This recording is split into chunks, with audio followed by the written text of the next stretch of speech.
매일 말씀 묵상 12월 4일 역대기야 3장 4장 나훔 2장 누가복음 18장 요한일서 3장의 말씀을 읽고 우리가 다시 한번 알게 되어지는 것, 깨닫는 것, 하나님과의 관계가 과거에는 어땠었고 또 지금 현재는 어떠한 관계인가. 그러니까 한마디로 과거에는 하나님과 원수되었던 외인이었던 하나님과 아주 멀리 아주 상반된 전혀 관계가 없었던 아니 하나님의 원수였었던 하나님의 대적이었던 하나님이 심판, 멸망 하나님이 증오하시던 그러한 우리들이 예수 그리스도로 인하여 하나님의 자녀가 되어졌다. 참 놀라운 변화입니다. 그것을 말씀을 통하여 깨닫는다. 먼저 나훔서 2장입니다. 하나님께서 이 니느웨 하나님을 대적하는 우상을 섬기는 그 니느웨 성에 대하여서 멸망시키겠다, 심판하시겠다 분명히 말씀하십니다. 만군의 여호와의 말씀에 내가 내 대적이 되어 내 병거들을 불살라 연기가 되게 하고 내 젊은 사자들을 칼로 멸할 것이며 내가 또 내 노력한 것을 땅에서 끊으리니 내 파견자의 목소리가 다시는 들리지 아니하리라 하셨느니라.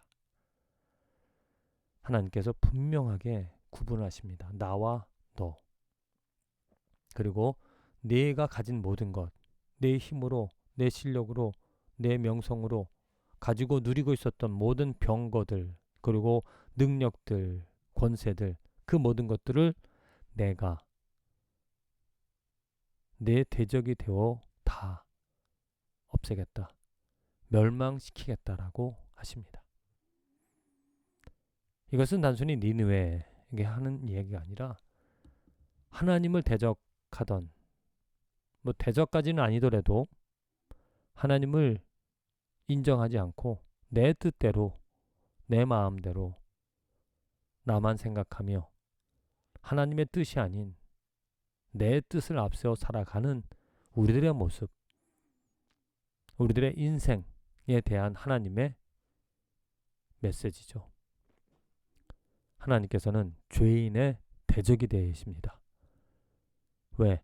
죄를 멸하시고자 하시기 때문에 죄 있는 것을 그냥 보아 넘기실 수 없기 때문에 하나님의 그 거룩함은 죄에 대해서 분명히 지적하고 그것을 벌하시는 죄 있는 모든 것들을 심판하시는 그러니까 죄인인 우리들 죄 가운데 태어난 죄의 세력 가운데 죄인 줄도 모르고 살아가는 우리들은 다 하나님과 원수 하나님의 대적이 되어 상대할 수 없는 승리할 수 없는 곧 멸망당할 수밖에 없는 그런 삶을 살아갈 수밖에 없었다.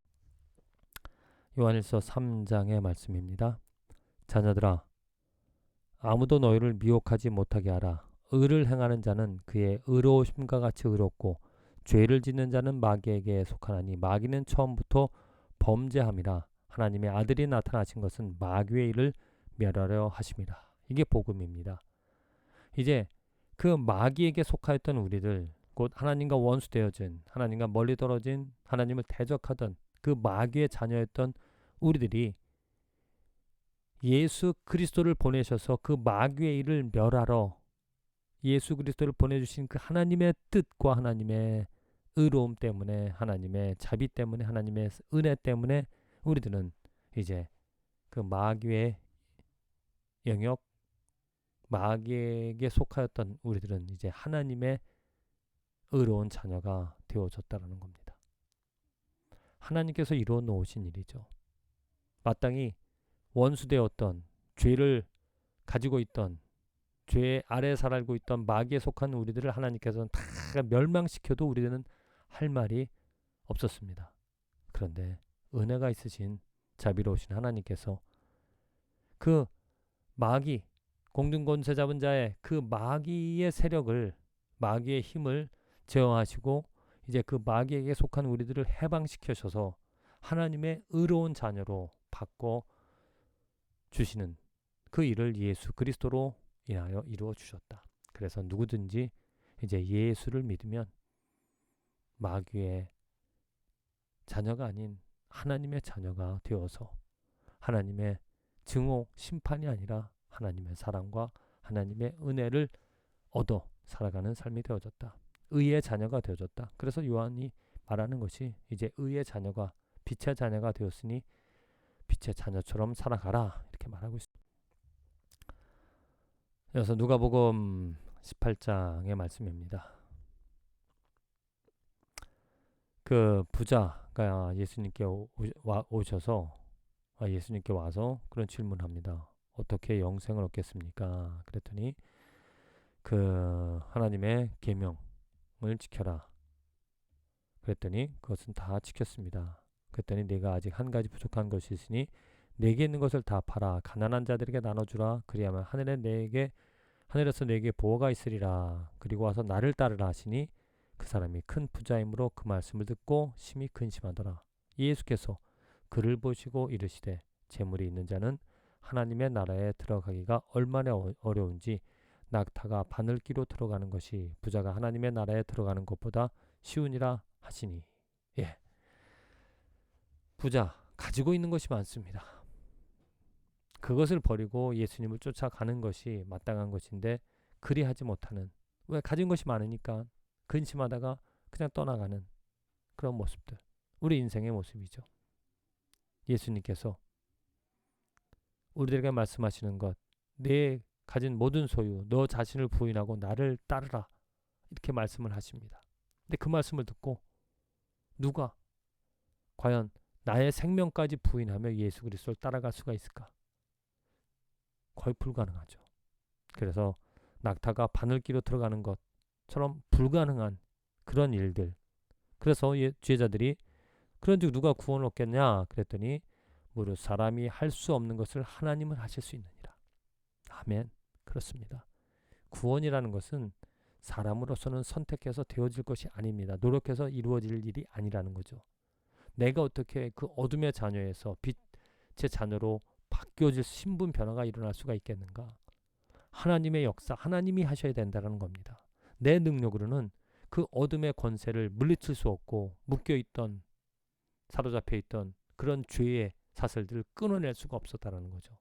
그러나 하나님은 예수 그리스도를 보내주셔서 그의 이름의 능력으로 그의 보혈로 말미암아 우리들을 하나님 자녀 되어지는 권세를 그 하나님의 능력으로 우리들에게 그 기회를 베풀어 주셨다.